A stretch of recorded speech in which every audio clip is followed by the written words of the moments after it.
कुछ दिनों से मेरे घर में सबसे ज़्यादा डिमांड आ रही थी चाइनीज़ खाना खाने की। अब सबके डिमांड करने पे फिर मेरा भी चाइनीज़ खाने का मन हो गया और ये जो रेसिपी है ना, ये गर्मा-गर्म चटपटा और स्पाइसी सा बन के तैयार होता है। तो आपका भी मन अगर चटपटा और स्पाइसी खाने का मन करता है तो एक बार ये रेसिपी आप अपने घर में ट्राई करके देखना। ये एकदम रेस्टोरेंट स्टाइल बनकर तैयार होती है और आप इसे बनाकर फ्रिज में महीनों तक स्टोर करके रख सकते हैं। बस जब आपका मन करे इसे फ्राई करके खा सकते हैं। और आज मैं बना रही हूँ स्प्रिंग रोल एकदम डिफरेंट स्टाइल में। तो मैंने यहाँ पर सबसे पहले सब्जियों को अच्छे तरीके से धो लिया है और इन सब सब्जियों को मैंने बारीक बारीक जूलियंस में चॉप कर लिया है। मतलब ये चॉप मैंने जो किया है ये पतला पतला और लंबा लंबा काटा है। और ये हम अपने वेज रोल की फिलिंग तैयार कर रहे हैं। जैसा कि आप देख सकते हैं मैंने कैबेज को काटा है पतला पतला लंबा लंबा और कैरेट को भी उसी तरीके से काटा है। शिमला मिर्च भी बारीक बारीक चॉप कर लिया है। और यहाँ पर मैंने लहसुन अदरक और काली मिर्च को खलबट्टे में दरदरा कूट लिया है। और मैंने यहाँ पर साइड में चाउमीन को बॉईल करने के लिए रख दिया था।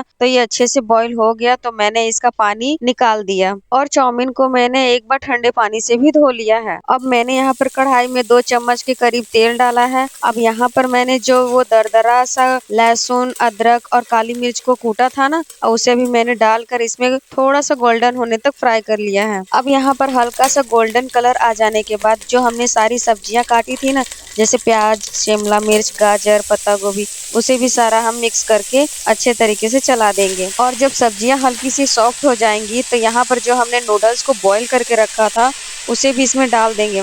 फिर मैंने यहाँ पे soya sauce chilli sauce red chilli sauce और 2 चम्मच के करीब विनेगर डाला है। फिर आप इसमें अपने टेस्ट के अकॉर्डिंग नमक डाल दीजिएगा, जितना भी आप कम ज्यादा नमक खाते हो। फिर ये सारी चीजें डालने के बाद मैंने इसको 2 से 3 मिनट तक कुक किया है। ये एकदम स्पाइसी और चटपटा बनकर तैयार होता है। और आप ये जो चाउमीन है इसे ऐसे ही भी खा सकते हैं। और आप अगर इस तरीके से बनाएंगे ना तो आपके घर में जो भी हो बच्चे बड़े बूढ़े सबको पसंद आने वाली है ये। अब यहाँ पर जो हमारी ये फिलिंग है ये बनकर तैयार हो गई है। अब इसे हम निकाल कर साइड में रख देंगे थोड़ा ठंडा होने के लिए। अब हम यहाँ पर स्प्रिंग रोल के लिए एक शीट तैयार करेंगे। वैसे जनरली लोग स्प्रिंग रोल की शीट को बैटर घोल कर तैयार करते हैं, पर मैं इसे आज डो की शेप में बनाऊंगी। तो यहाँ पर मैंने 2 कप के करीब कॉर्नफ्लोर लिया है और 1 कप मैदा लिया है। स्प्रिंग रोल के बढ़िया शीट के लिए रेशियो हमेशा 2:1 ही होना चाहिए। जैसे 2 कप कॉर्नफ्लोर तो 1 कप मैदा, आप इसे बढ़ा और घटा सकते हैं, बस रेशियो यही होना चाहिए। फिर मैंने इसमें आधे चम्मच के करीब नमक भी मिक्स किया है। अब यहाँ पर मैंने 4 छोटी छोटी लोइयां ली हैं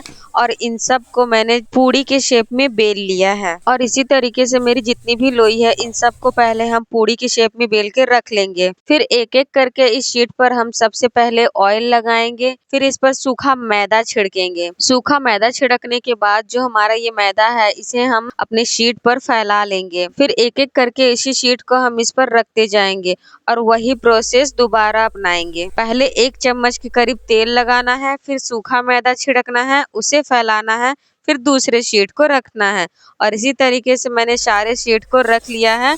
फिर हल्के हल्के हाथों से हमें इसे बेलते जाना है। और मैंने इसे बेलते बेलते बिल्कुल चकले से बड़े आकार का बेला है ताकि शीट हमारी एकदम पतली पतली निकल कर तैयार हो। फिर मैंने इसे हल्के गर्म तवे में 1 मिनट के लिए उलट पलट कर सेक लिया है। जब इस पे हल्की हल्की शीट उभरी उभरी दिखने लगे तब हम इसे उतार लेंगे। और अब हम यहाँ पर हल्के गर्म गर्म में ही आराम आराम से एक एक करके शीट को निकालते जाएंगे और ये इजीली निकल जाती है, ज्यादा प्रॉब्लम भी नहीं आती इसे निकालने में। तो चलिए अब बारी आती है स्प्रिंग रोल बनाने की, जिसके लिए हमने इतनी सारी तैयारी की है। तो अब हम यहाँ पर स्प्रिंग रोल की एक शीट लेंगे और 1 चम्मच के करीब हम इसमें फिलिंग डालेंगे। फिलिंग आप इसमें अपने अनुसार कम या ज्यादा कर सकते हैं, बस ध्यान रहे ये साइड साइड में खुले ना। और अगर साइड से ये खुल जाता है तो जब इसे हम फ्राई करेंगे तो इसके अंदर बहुत सारा तेल चला जाता है और जिसके वजह से ये बहुत ऑयली भी हो जाता है। तो मेरा यहाँ पर एक स्प्रिंग रोल बनकर तैयार हो गया है। देखिए ये कितना परफेक्ट और कितना अच्छा बनकर तैयार हुआ है। और इसे हम रखेंगे साइड में। फिर मैं आपको एक और बनाकर दिखाती हूँ। पहले हम बीच में फिलिंग डालेंगे, इस साइड साइड से इसको मोड़ेंगे और इसे रोल करेंगे और फिर लास्ट में मैदा का घोल लगाकर इसको चिपका देंगे, बिल्कुल इस तरीके से। अब यहाँ पर हम अपने सारे स्प्रिंग रोल को बनाकर तैयार कर लेंगे। मेरे कुछ 10-12 स्प्रिंग रोल बनकर तैयार हुए थे और अब आप इसे किसी भी एयर टाइट कंटेनर में डालकर फ्रीज कर सकते हैं हम 2 से 3 वीक के लिए। ये बिल्कुल भी खराब नहीं होते हैं। लेकिन अगर आप इसे फ्रीजर में 2 से 3 वीक के लिए रखना चाहते हैं तो ध्यान रखिएगा कि इसमें प्याज ना डालें। प्याज डालने से इसमें थोड़ी सी महक आ जाती है। और अब मैंने इस स्प्रिंग रोल को 1 मिनट के लिए मीडियम फ्लेम पे फ्राई किया है और 1 मिनट के बाद जब ये गोल्डन हो जाए तब हम इसे निकाल लेंगे किसी भी टिश्यू पेपर या फिर इको बैग में। और अब मैं आपको इसे काट कर भी दिखाती हूँ कि अंदर से आखिर कैसा है। साइड साइड से फिलिंग और बीच में पनीर, दिखने में भी अच्छा और खाने में भी बहुत स्वादिष्ट। और आप इसे सर्व कर सकते हैं किसी भी ग्रीन चटनी के साथ, टमाटर सॉस के साथ। ये सभी के साथ खाने में बहुत ही स्वादिष्ट लगती है। मैंने इसे टेस्ट कराया था मम्मी को, मम्मी ने इसे पहली बार खाया था घर पर और ये स्प्रिंग रोल खाने के बाद उनको बहुत ही अच्छा लगा था। कह रही थी मार्केट से भी अच्छा। हम थोड़ी सी मेहनत से बचने के लिए घर का खाना छोड़कर बाहर का खाते हैं। अगर ये आपको वीडियो अच्छी लगी हो तो चैनल को लाइक कर देना और सब्सक्राइब भी कर देना। तब तक के लिए बाय।